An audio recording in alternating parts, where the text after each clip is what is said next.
One of the hot debates following the first budget presentation under Modi 3.0 government was the withdrawal of indexation benefits and its implications for homeowners. Even though the government provided several justifications for the same, an outpouring of concerns and outrage from certain sections continued.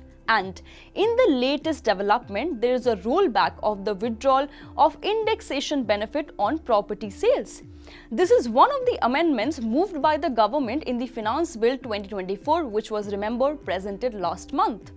Overall, the centre is proposing as many as 45 amendments to the Finance Bill. Now, let's put the whole debate and all the recent developments in context.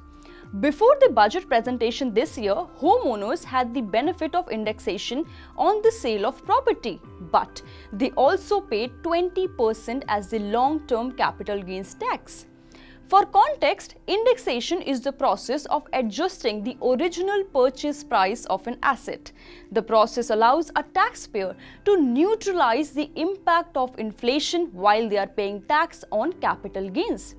The indexed purchase price is calculated using a cost inflation index or CII. Now, what changes were announced during the budget presentation this year? Well, the finance minister had announced the removal of the indexation benefit for properties brought up to 2001.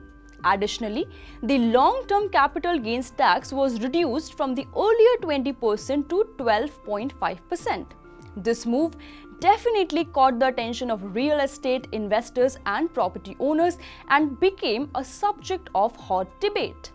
Many experts voiced concerns that removing the indexation benefit will substantially increase the overall tax burden for homeowners, even though the tax rate itself has been cut to 12.5%.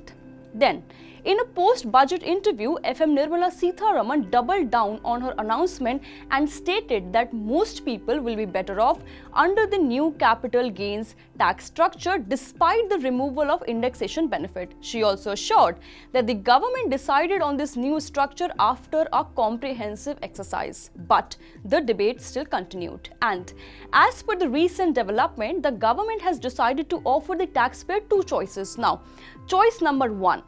Taxpayers can pay 20% LTCG tax with indexation benefit on the sale of property which was acquired before the budget presentation date, which is 23rd July this year. Now, choice number two, taxpayer can pay the tax LTCG tax at a reduced rate of 12.5% without indexation. But the amendment makes one thing very clear. For property purchases after the cut-off date of July 23rd, only the new regime with LTCG tax at 12.5% rate without indexation will be applicable. And with these amendments, effectively all properties which were purchased before July 23rd this year have been grandfathered. Now, what is grandfathering? Grandfathering is a provision that allows certain existing conditions and benefits to continue. It allows for an old rule or a law to apply up to a certain date, while the new rule or law applies to all situations after that date. Overall, the amendment is set to bring some relief and introduce flexibility in computing capital gains tax on property sales.